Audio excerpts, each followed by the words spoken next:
background check. Yun lang ang gusto kong gawin mo. Saan ka naman nahanap ng kasing galing ng dati mong lead dancer, pare? May nakita na ako at mas magaling pa kay Elise. Huwag naman babuyin sarili mo para kumita ng pera. Jason, alam ko yung ginagawa ko.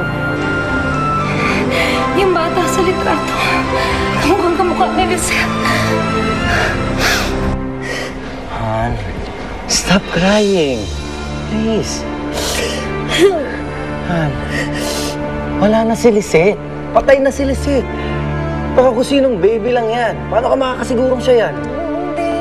Hindi ko makakalimutan ang mukha ng anak ko, Greg. Kahawig ni Lisette, ang bata dito sa litrato. Paano kung si Lisette na nga tong batang to? Maaaring kinunan tong litratong to pagkatapos ng sunog ng mga taong kumupkup sa kanya. Han, huwag muna tayo mag-assume ng kung ano-ano, okay? For all we know, peke lang yung litrato na yan. Baka naman inedit lang yan using a photo software. Kung totoo man yung litrato na yan, nakakasigurado ko, hindi siya yan. Hindi yan si Lisette. Patay na si Lisette. Kamukha lang niya yan. Hindi siya yan. Hindi siya yan. Hindi ko na alam kung anong iisipin ko, Greg. Hindi ko na alam kung anong iisipin ko. Nagdududa na ako kung talagang yung sanggol ka na inilibing namin kung si Lisette nga talaga yun. Paano kung hindi ko patay ang anak ko? Paano kung buhay pa si Lisette? Diyos ko, paano kung buhay pa ang anak ko? Iba yung sanggol na nilibing namin. Paano yun? Makakabuhay pa nga na ako. Kamukha niyo yung nasa litrato. Greg, maniwala ka sa akin. Alam ko. Hindi ko makakalimutan ang mukha ng anak ko.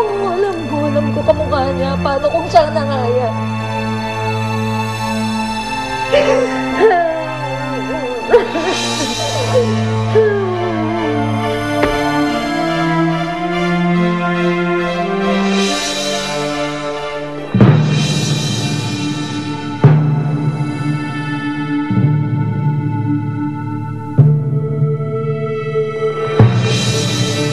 Once again, for your viewing pleasure, the daring and alluring, the star dancer of the night. Remember her name? Shane!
Lisa, sa tingin ko may punto si Gregory eh.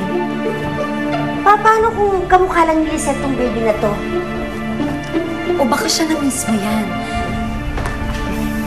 Janet, anak ko si Lisette. Kabisado ko ang mukha niya. Malaki ang pagkakahawig nila ng bata sa litrato. Paano kung iisa lang sila? Kung tama ang hinala mo, sino yung sanggol na natagpuan niyo noon? Sino ang namatay sa sunog? Hindi ko rin alam. Isa lang yan sa maraming tanong na tumatakbo sa isipan ko ngayon. Janet, yung nagpadala ng litrato, maaaring may nalalaman siya. Baka nasa kanya ang mga kasagutan. So anong binabalak mo ngayon? Oras na para magkita kami ng taong nagpadala sa akin ng litratong yan. Shane? Si Shane. Shane, magpalit ka na. May customer sa labas na gusto makapagkilala sa'yo. Bilisan mo. Madam, alam niyo naman kung hindi ako tumitable sa customer. Ano ka ba? Bakit ayaw mo? Ayaw mo ba ng malaking tip? Kontento na ho ako sa allowance na binibigay niyo sa akin. At kung gusto niyo, mag-refer na lang ho kayo ng ibang babae sa customer niyo. Eh, gaga ka pala eh. Ikaw nga ang gusto eh. Bakit ako maghahanap ng iba?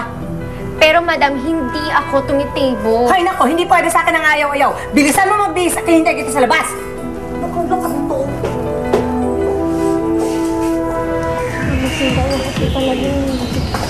Sir, ito na po ang request niyo. Ito na po si Shane. Ay,